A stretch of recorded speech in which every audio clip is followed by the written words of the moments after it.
And now, finally, the wait is over, and I am here with the champ himself, two division champ, light heavyweight and middleweight, Correct. Mr. Chris Hofmann. Hello, hello. Thanks for having me. Yeah. Pleasure being here. So, inulan tayo. So, dapat kanina kaming mga 6 pero okay lang. Now, si Chris ay nandito na. Yeah, yun lang, hindi na ako sanay sa Manila traffic eh. Totally miscalculated it. Hindi, okay lang yun. So, di ba, basically, so if you don't know Chris, like I said, he is the URCC champion. That's Universal Reality Combat Championships. That's an MMA organization, which means he's the champion in not just one but two divisions. 'Di ba? So matindi, parang si Conor McGregor tong kasama ko ngayon. Yeah, but not like up there on that level. Pero yeah, somewhere. Yeah, well, at least, 'di ba? Yeah. Champ, kumbaga. Champ, that's And the term. that also means that this guy can basically he can kill you with his bare hands if he wants to. But Wag then naman sana, but sana. then that's what yun ang gusto ko itanong sa iyo. Bakit ang bait mo? Why are you so nice? I don't know. Well, I guess if Why I are you such wouldn't a be nice guy? if I wouldn't be that nice, I wouldn't have my wife, for example. Kung kupal ako, like Oo nga eh. like those meatheads, that wouldn't work out. So, di ba, when I first saw Chris, it was in a viewing party. Not party ba yun? It's a viewing Tawag event. namin dun viewing party it's a talaga. Party. So, it's a UFC viewing event. And when he walked in, parang na-recognize ko siya, di ba ano yan, yung sa fighter. Tapos, syempre, may stereotype ka na parang, teka, baka sapakin ako nito. Typical meathead pa. Kalbo pa ako nun, no? Oo, di ba? So, but then, nung nakita mo, okay pala, di ba? Just looking at the person, you can see the demeanor, di ba? Mm-hmm. Tapos, parang, okay to, approachable. So, di ba? So, can you explain what kind of mentality do you have as a fighter? Parang ganun. Well, me as a fighter, just me myself, or just in common? Like, what do you mean? Like, I don't know. Kahit okay. Well, as a fighter, I think like it's just important magkahiwalay talaga pag nasa cage ka or pag nagka-training ka, or you're just communicating or socializing with other peoples. I mean, if you would be like all time, all out, sabihin natin, approach mo sa tao sa labas katulad sa cage. Nako. Oo nga eh. Pero pag once you enter the cage, something, anong nangyayari? Anong klaseng transformation ang nangyayari sa'yo? For me, as soon as I'm walking in, hindi pa announce, I'm just walking into the cage, game face on. I have like that tunnel vision, everything around me is like really blocked out. Mas maganda pa sa URCC, like you walk up to the stage muna, then you walk down the aisle, right? Ba It's just yun? like parang you walk down to the altar when you're like getting married. You just see the light there. Like for example, you see your wife, you just see your kalaban. Yun lang, hindi ka like in love. You're just there. You wanna fuck that guy up, diba? So you train hard for that. And alam mo, if you're not gonna do that, that guy's gonna do it to you. Yeah. So, it's technically really it's business, and I think it's a survival instinct. When you go and fight, it's a survival instinct. It's not like, oh, let's play basketball or let's play football. No offense, I love those sports, pero doon, pag talo ka, The consequences pukpok are so ka. dire. Oo, Diba? right. Pag natalo ka sa basketball, wala. Wala. Bayad ka Ayan, lang ng pusta. Coke. Diba? Coke, diba? Pero pag sa MMA ka, wala, knockout wala, ka. bukbok. Diba? Grabe. So, pero, kumbaga, pag sa training, yung mindset mo talaga is nakafocus talaga dun sa kalaban mo, syempre. Yes. Well, I had different stages, or I went through different things sa mga training camps ko. I mean, I fought 37 times na rin. There were times where I took 37? No, Wow. 7. 7. Grabe no. Kaya nga, nagulat din ako eh. Nagulat ako. Okay. No, but the thing is just like I went through different phases. Like once I took a fight really personal. Like I was like, I have to beat that guy. If he don't, if I'm gonna lose to that guy, I'm gonna be like the joke of the whole team, and people are gonna mock me in the community. And then in other fight, for example, I had like big jitters. It's like my first big fight. Well, if you're aware of my fights before, obviously yung kay Baduria yun. Grabe. Yung kay Baduria. Kasi that guy is such a veteran, and you just know Baduria, he walks you down. Kahit kung anong ginagawa mo, he walks at you. Can you kumbaga ikwento mo nga sa akin kung nangyari. Can you look it up kayo dyan sa YouTube, naka-search na yan eh. Hanapin mo yung versus Baduria. So si Baduria, parang siya eh, Terminator, tapos ang laki. He's not the typical MMA fighter na maskulado, na para siyang Roy Nelson eh, well, di ba? May muscles yun, ha? Oh, syempre, of course. Big respect. May muscles yun. Of course. Matigas ang katawan. It's just like juggernaut. I think that would be like the perfect term for him. He's a juggernaut. At saka, ang naaalala ko kay Caloy Baduria is there's this Pugad Baboy comic strip. There's a character doon, ang pangalan Igno. Tapos, syempre, mataba, Pugad Baboy yun eh. Tapos, Igno is, ex-con, so mahilig siya makapag-away. Ex-convict siya. So, yung kaaway niya, parang sinasapak siya sa muka. Kasi ang pinangsasalag daw niya sa away ay yung mukha niya. Tapos sabi nung umilag ka naman. Hindi. Tinanggap. Ganun yun. Si Caloy Baduria parang ganun eh. So it's technically, just that's him. That's him. Kaya nga, exactly. Pretty much that's him. And he was taunting you. How did that feel? Na even though you're hitting him, tapos nag-stop and slap ka pa. Yeah. No, it was like that. Yung ang counter ko dun. Na-feel ko dun sa laban mismo, medyo momentum pumunta sa kanya. Yung momentum, hindi yung fight flow, pero yung he got the crowd on his side. And while you're fighting, for me, it's a big factor if you have like people cheering for you or not. Kasi parang hype yan para sa... Yun nga, yan. Right. So, when... Dalawa. Tapos, that was just like to break the momentum, like to bring it back to me. Kasi, what do you call that? Yun na, they were cheering for him. Nakita nila, tigas sa mukha niya, kahit anong gagawin mo. So I was like, sige, you taunt me. I taunt you. Oo nga eh, di ba? And it kind of, makikita mo ba kung naging effective, yeah, di ba? He got off his game kasi hindi naman siya nasaktan dun. He didn't got hurt there. That doesn't hurt. I hit my kids like that. When pag may ginawa silang masama, hindi malakas yun. Ibig ko sabihin, hindi malakas. Kayang-kaya nila tanggapin. Pero, parang, binastos mo. So, na-off siya na may na-trigger ako sa ego niya. That was like the point. Tapos nakita mo talaga yun, natanggap niya yung sunto, yung sampal. Akala niya suntong mo. Tapos like within 1 second, nakita mo, naging seryoso siya. Sabi ko, yun, I got you. It's my game na naman. So, mental warfare din talaga, di ba? Pero, it must be for any other regular person, siguro if you have somebody like Caloy Baduria coming at you like that, that must be very terrifying.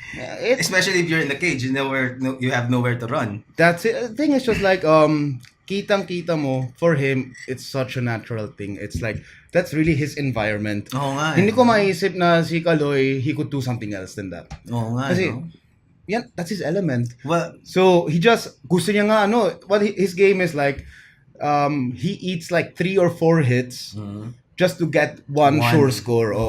Well, he can certainly do other things, pero yung fighting would give him the most fulfillment. Yes, of course. No, not discrediting him na hindi niya kaya making whatever. But I'm just like, it's hard for me to imagine after fighting him kasi it was so natural how he did it. So, parang hindi show. Ganun talaga siya. So, hindi ko maisip he would do something else for a living. Like, talaga yan ang bread and butter niya. I don't know if meron akong nakitang promos before, nung basta lalaban si Caloy. Hindi ko alam po ikaw yung kalaban niya. pero tingin ko ikaw parang nagta-trash talk din yung dun sa build up ng mga promos ng URCC. But So do you some do do it. some trash talkings then for the build If I up? remember, well, I don't tend to do that usually. It's just not my thing. Yung nga, you know, yeah, Okay. di ba yung appearance ko? I mean, I Nice. look mean, but I believe I'm soft spoken, high pitched, all that stuff. Tapos then when people know me like that, out of nowhere I would like trash talk. Oo. Kung ano, I gonna discredit the guy, Oo. mura ko, ganun. It's just not my thing. And I think yung kay Baduria, it didn't really happen that way that we trash talk. Pero it just got yung interview mismo, it was so long for the shooting mismo, it was so long, and the crew was not happy with what they had already on the tape.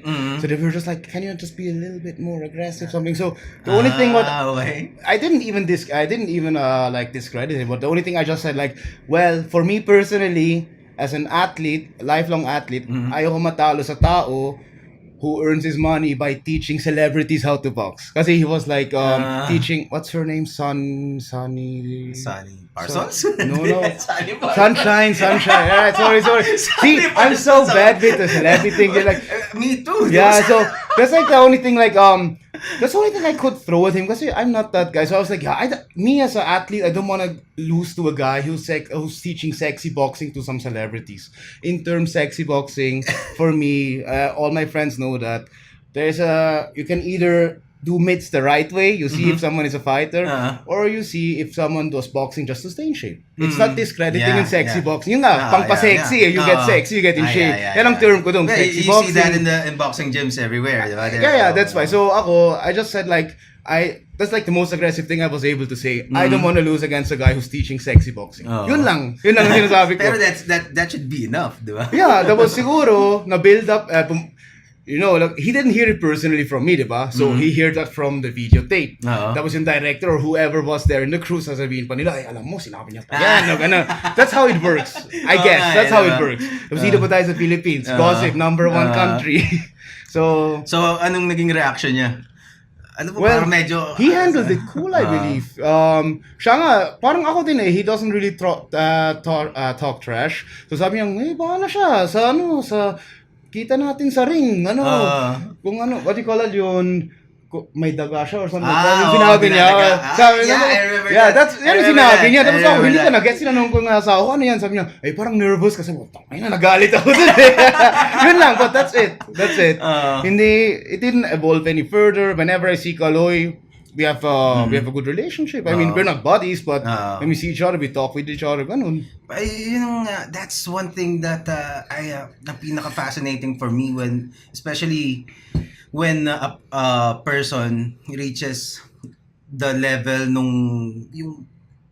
kumbaga, like what you have reached na championship level na professional athlete, ibig sabihin magaling ka na in what you do. So tapos basically you can inflict damage at will to anyone, especially to those who don't train. Pero ang irony is most of the time, yung mga katulad mo, yun yung mga mabait eh. Di ba? Have you observed the same? Or, di ba, parang katulad ni GSP? Yeah. Di ba, yung mga ganon? Si Connor, kahit mayabang siya, behind the camera. Yeah, but you don't, pag wala yung cameras, he's back to daddy mode although diba? there are some mga other sides. Yung ngayon, mamaya. Yeah. But no, I think like really like I mean that's quite an old school statement na, pero di ba dati they said I'm gonna put my kid to martial arts para he can defend himself and self-control. Yeah. And I think that's the big thing, yung self-control. I mean, yung nag-start ako, I just wanted to stay in shape para so I can play basketball again.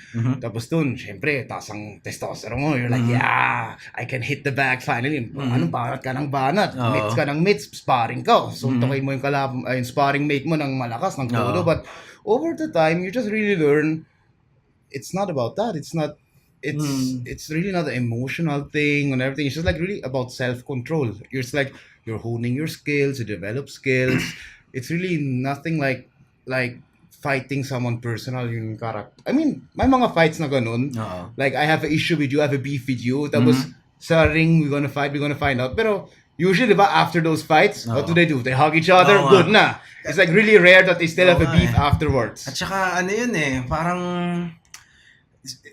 hindi mo mapipigilan the respect tapos parang kayong naging magkapatid bigla. Yeah. The only guy I remember like on the big screen, still after the fight, the feud was not over for him. Si Brock Lesnar, guy, Brock Lesnar, si Brock, but yun, si Brock Lesnar, is he a martial artist? No, I mean he's a wrestler, okay, He's a but wrestler, he was, I guess, he was so emotional about it. He was With so Frank Mir, yeah, with right? Frank Mir Frank too. Mir. Yun nanalo siya. Yeah. Like he was so pissed about what Frank Mir threw at him. Tapos kung ano ang sinasabi niya, syempre nanalo siya, binukpok niya si Frank Mir. Hindi na ba, it was kulang pa ata yung ginawa niya sa ring diba? So he had to let it out. Lumapit siya, he shouted at his face, he spit at him, everything. Pinagtripan niya pa yung mga sponsors, di ba? Oo, kasi ano yung Coors Light and Budweiser, because Budweiser is in Doesn't pain. make me anything, doesn't make me shit. Wow, what a guy. Grabe, no? Pero, to achieve, can you, kasi merong mga tao na, I have some friends na parang yung kids nila nakapanood ng UFC ng or basta fight scene so tapos biglang ginaya na parang naninipa bigla parang nagsusuntok nagsa-shadow box tapos parang ay nako nanood ganyan tapos wag ka na manood bawal ka na manood ng mga diba? Too old school. Parang actually for me, martial arts is one of the best things that anyone can do. Kasi it's very humbling in the beginning.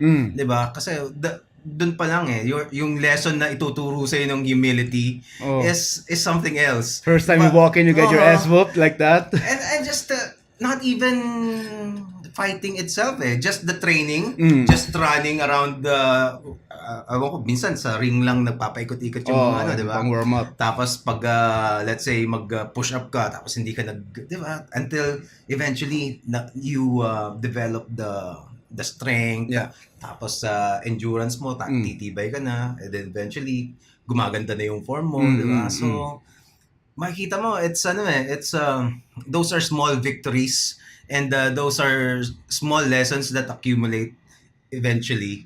Tapos I think there's a profound lesson that can be learned in martial arts. Definitely. It's just like also like with especially sa kids. It's not because that they learn martial arts, but it's how they learn it.